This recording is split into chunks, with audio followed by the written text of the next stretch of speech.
Let us take a look at sensibility. I know it's a word that sounds very common.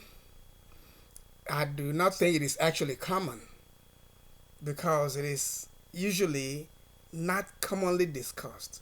Even the contexts of sensibility are rarely talked about because sometimes we do not know where to draw the line between sensibility and sensitivity. They are two different things. Of course, there might be a fine line between them, in which case people can commonly, on the surface, use one for the other. So that's where the purpose of communication comes in. The purpose of communication is that RX comprehends TX. That's all. As long as RX will understand TX, communication has taken place. But at some levels of communication, the meaning of words must not be overlooked. That's why we want to just maintain the fine line and focus on sensibility. So when we say sensibility, what does it really draw your attention to? But let me save everyone's time by saying that sensibility, of course, we also can use it in the plural form, sensibilities. We have, plural form, sensibilities. But sensibility pertains to that feeling you have that affects your acceptance or rejection of phenomena. I'm just going to give examples to make things easy because it's going to be a short one. Sensibility varies from person to person. I'll give you two people, for instance. One person eats fish and dislikes meat. The other person eats meat and dislikes fish. In fact, there is a third person who eats both meat and fish. And to him, when he says meat, he is referring to beef, chicken, pork, fish, goat, and anything you chew when you eat. That's meat. So that third person stands right there. But let's just allow that person to stand right there. Let's look at these two people. This one eats meat but hates fish. And the other one eats fish but hates meat. So the rule of sensibility here is that the person who eats meat, for instance, and hates fish, he knows that the other person eats fish. When he wants to talk, let me just use a second person singular to make it more comprehensible. You eat meat. I don't like meat. I eat fish. You don't like fish. So when you talk to me, you will keep in mind, since you already know what I like, you will not make comments that will affect me in the context of what I don't like. Let me go again. I eat meat and I don't like fish. So that fish that I don't like is my factor of sensibility. When you talk to me, when the issue is about fish, you have to be very mindful of the statement you make when it comes to fish. And so also I should be mindful of the comments I make about meat if I am talking with you. That is sensibility. Because something is, let me put it this way, you are sensible when it comes to one thing, and you are not when it comes to the other thing. And then one thing makes sense to you, and the other does not make sense to you. So one man's meat is another man's poison. The reason I'm talking about this is because it plays out even in leadership. If you are a leader, you know that you are interacting with people with diverse sensibilities. If you're a leader, you should know your audience. You should know the people you lead. You should know them. That is why companies have something we call the onboarding process. The onboarding process enables each party to understand. Okay, it enables the parties, let me put it that way. The onboarding process enables the parties to understand each other. Some hiring processes even involve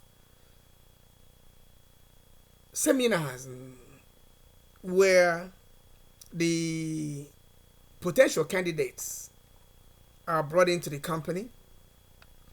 They are interviewed as a group. It's like a group lecture, and you talk with them, and people ask questions and all that. You are taking note. A panel is taking note of who is asking what question. Then some of those interview sessions involve spending time in the morning from like 9 a.m. going up till 11:30 or 12. And then the interviewees, the candidates, will be taken to the company restaurant or canteen if you want. They'll sit down there, and they'll be served. They'll eat. They'll mingle with the interviewers, the company executives who are dealing with them on that occasion. The interview is still going on. So at the end of this, they go back to the interview hall, and they continue the seminar process of interviewing, and it can take all day. Then in the evening, they all go home. Then the company begins to call them one by one. That time, the tally has been made of their questions, the specific questions that the specific people asked, and the answers that they received, and different things have been compiled. So by now, the HR officials know who is who among the candidates. They begin to invite them one after the other for one-on-one process. Sensibilities are picked up through that process. So you begin to know, for instance, who is a Sabbatarian that will not eat crayfish or pork or dog meat, in all those categories, or snail.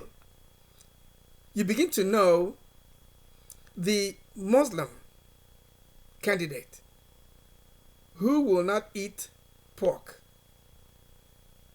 So you begin to know the Catholic candidate who does not care about liking this or hating that.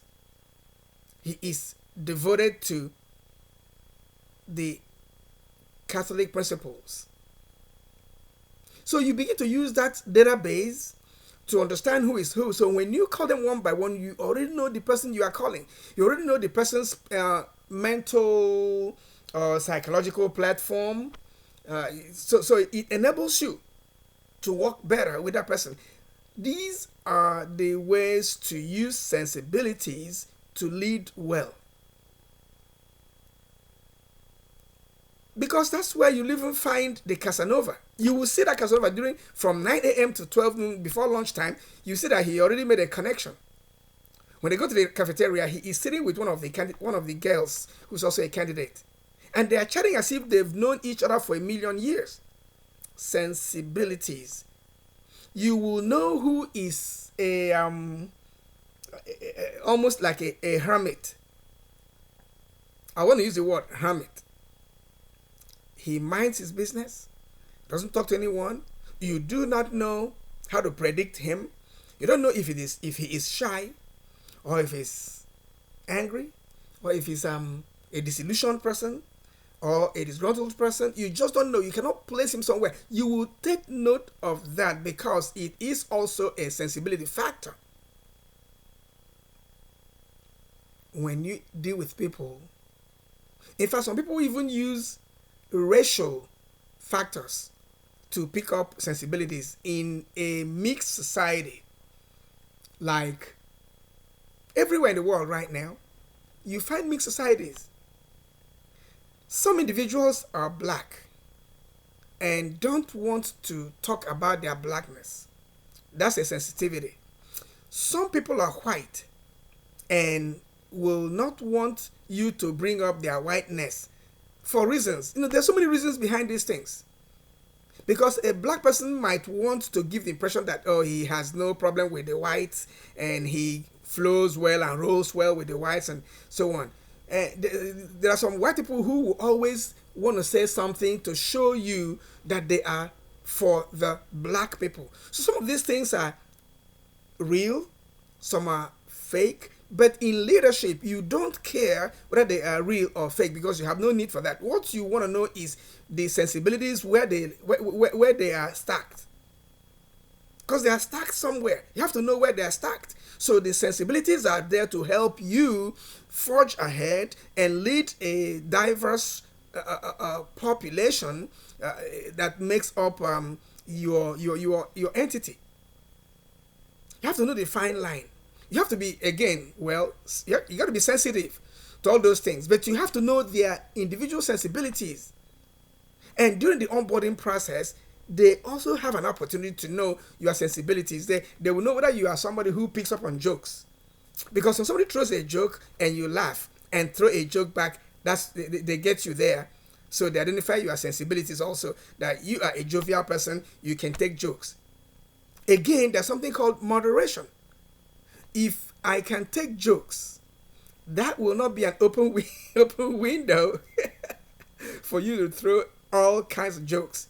You got to also know about sensibilities. You got to know that there are lines everywhere, and there's something called moderation. You got to know all those things so that you will guide yourself properly to avoid overdoing something, to avoid taking undue advantages, to avoid giving yourself out.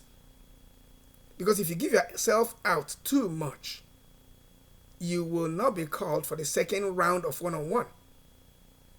But that person who is like a hermit, you ask him a question, he answers it formally and sits there, makes himself comfortable in a formal way. You begin to think this could be a candidate for growth, development, mentoring, and upliftment, and raise into a certain echelon. Because when you talk to your audience from your vantage position, you already have an impression who is supposed to go where. It's just like a farmer who is planting yam, and the yam has tendrils, and you put a stake there and put a string. So the tendrils will begin to gradually grow and follow the strings up the stake. That is your role. You already sit down there, you're looking at your audience, they're your candidates. from the way they talk, from the kinds of things they say, from their body language, you are beginning to know who will go to XYZ department, who will go to XYZ department in case those individuals make it through the seminar and the one-on-one and all that. That's where they're going to go. So because the tab is being kept on everyone, so the point today is that we have to take note of sensibilities. Take note of sensibilities because it will help you to lead well. If you don't know the sensibilities of your people, you'll be stepping on all kinds of toes. And when you are told, you'll be wondering, when did that happen? Because you did not learn about sensibilities that, you can learn them. Ask questions and talk to people. And if you ask me, I'm going to tell you. If you need details, I'll give you details. That's if you reach me and ask me. So, but the thing is that you got to be mindful of people's sensibilities because that will help you lead well. Be mindful of people's sensibilities.